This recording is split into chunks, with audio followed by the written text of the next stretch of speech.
Hey there, it's Tony. I have a new record out, and the very first song is something called How Does Your Garden Grow? This video is behind the scenes. If you're interested in such things, this song was written, like most of the record, on this nylon string guitar. Because I really wanted to make kind of a straight-ahead singer-songwriter album with synthesizers, because I can't help myself. But yeah, let me give you a look behind how I made this track. Deep in the hard sun, how does your garden grow?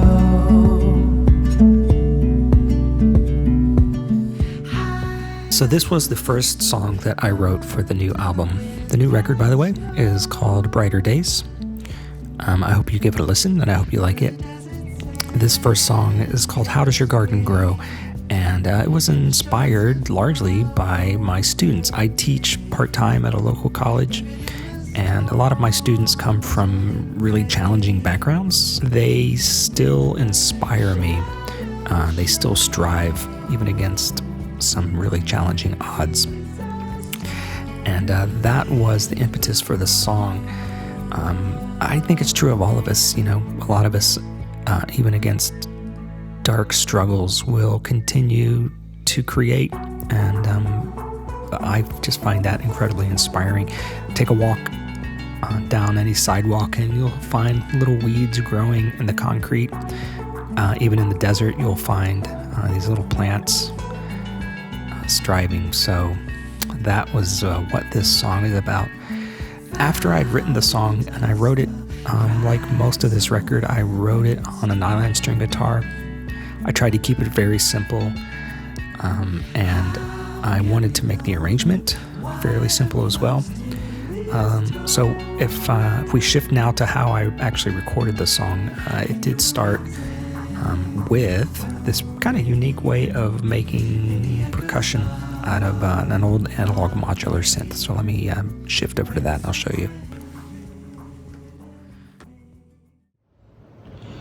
So this is my Roland System 100M. This is a really old synthesizer from the 1970s. It's pure analog. There's no MIDI, there's no presets. So I'm going to try to kind of reproduce how I got the percussion sound for How Does Your Garden Grow? But I won't be able to totally reproduce it. It's just going to be impossible. But I'll get in the ballpark, hopefully. And this is the way I did it. So this synthesizer, it has a very nice filter section here, and you can turn the resonance all the way up, and it creates a sine wave. And then you can change the filter, and it'll change the pitch. It's a little scratchy, sorry. It'll change the pitch. And I also have an envelope that gets triggered. And all of this is being triggered from this Arturia BeatStep Pro, which is, it's a digital analog sequencer. It's analog in that it spits out control voltages, which is a language that the System 100M understands. So I have a couple of ways to hook this up. One is I'm sending gate signals to it, and I'm also sending the velocity out of this BeatStep into this filter, which will change the pitch.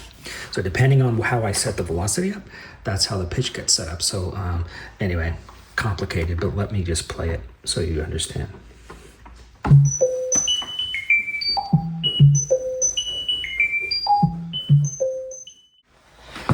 Okay, so what does all that mean? It means I can sit here and hit the buttons by myself, right? And I can change the filter cutoff, which is essentially changing the pitch. But instead, I'm letting the sequencer automate it.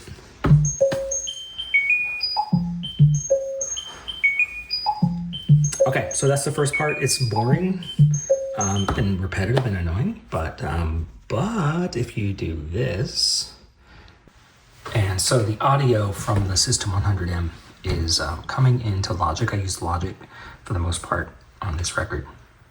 And I'm using this. This is called the Step Effects plugin. And it's one of these plugins that has multiple effects, and they are rhythm based. So the first thing is I need to make sure that my sequencer, my beat step, is synchronized. So I'm going to put it in sync mode. And now when I press play on the sequencer here on Logic, it'll play in sync.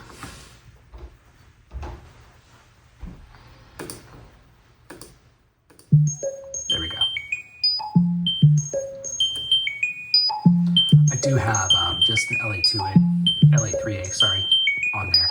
That's just to catch any of the peaks, because this can get kind of peaky. But this is what this plugin is doing. So it's completely altering the rhythm in a really interesting way, and it's adding a little bit of reverb effects, some kind of a gated reverb thing. And in addition to spitting out a sync to my System 100M sequencer, I'm also spitting out sync to this little fella down here. This is called the D-Fam. It's made by Moog. And what it's doing is this. Basically playing the kick drum.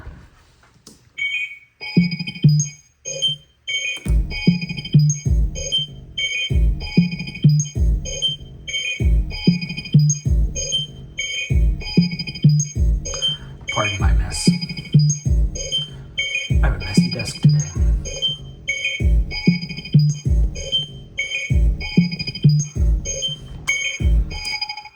So that's it. System 100M is doing the high percussion-y part. The D-Fam, which is the Moog drum synth, that's making the bass drum part. And then other than that, I'm playing shakers live. So yeah, here's an example. I guess this is technically a maraca, right? Maraca. This one says Costa Maya. So must have picked it up on vacation. So I'm always picking up little knickknacks because they often will make a good sound. So this is a nice warm shaker. Pretty sure this is in that song. This one is a very thin shaker, which is nice. A little contrast. And I'm pretty sure this is in that song. I've got 3 different shaker tracks if memory serves. This is my favorite. See, it says to dad. One of my kids made this. I think it's a rain stick kind of thing. But it makes a lovely sound when you shake it. Okay. Yeah, good microphone. Simple recording will do wonders. So let me open up the track and I'll show you the entire percussion part. If I solo my drum sub here, I'll just show you what's going on. The 100M, that analog modular percussion part, with this lovely step effects, making it sound very cool. My bass drum with a little extra something in it is the D-Fam, which is right here. On the offbeats, which is a little bit of a weird place to put a bass drum, but I think it works well. And then finally, when the choruses kick in, we have 3 different shakers.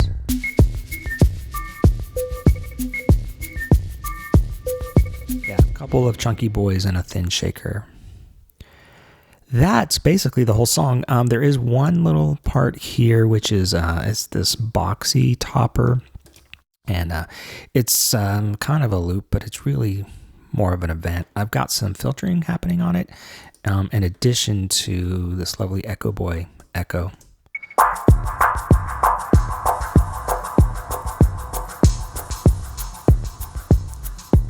Yeah, so you'll hear that occasionally. But I did try to keep the percussion very simple so that it would not get in the way of the lyric, the vocal, the guitars, which are really the thing that's driving this track. So speaking of guitars, mostly what you're hearing is this nylon string guitar. Like I said, most of the record was written on nylon string guitar. I tried to make this record so that if I just showed up with a guitar and my voice, I could still present the record. This is what that sounds like.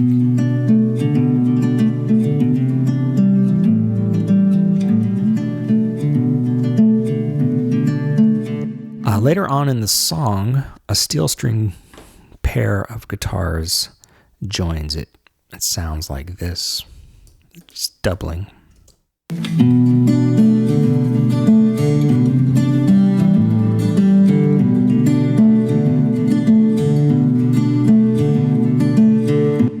There are some electric guitars. They are really serving the function of building up the choruses. They don't play anywhere else. Here they are. And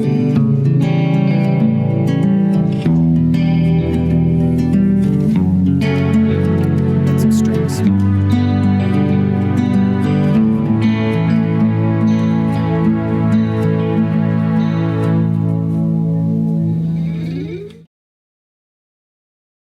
As for the other synthesizers in the track, it's just a combination. I call this the call and the response. Using Native Instruments Reactor and a synth called Contour, which is a really interesting synthesizer. I used it a lot on this record, and I don't really know exactly how it works, but I know there's a lot of wave shaping going on. I think it's just a couple of sine waves that get folded into each other and wave shaped, and then have a lot of interesting effects, and it's very expressive synth. If you want to know more about it, you can read about it on the Nonlinear Labs website. They collaborated with Native Instruments to build this synth. And it started off as a software synth and then eventually turned into this lovely hardware synth called the C15, which I would love to own, but I cannot afford. So maybe someday, but right now it's out of my budget. But it is a lovely piece of hardware and really interesting, unique synth. So that's it. There's just these two parts, the call and the response.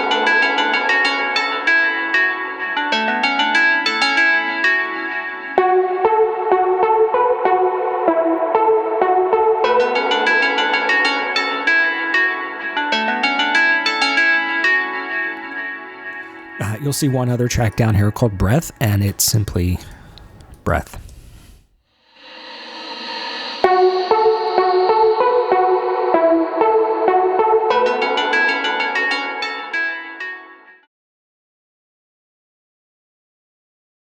I've got 3 of me doing the high parts and 3 of me doing the low parts. It's just an octave stack. But yeah, this is what it sounds like. Deep in the hard soil, how does your garden grow? And then stacked with the low vocals starting here on the second verse. Found in the dust, the cracks of a weathered stone, where the roots still find their way, even in the storms embrace. Shadows show. Yeah, so, I tried my hardest to not add too many parts. I don't know, you be the judge. But all of that is to serve the song. The song is the boss. And that's the thing that's important to me, is getting the feeling and the vibe across. Okay, so that's it. Hopefully you liked this video. Thank you. Bye.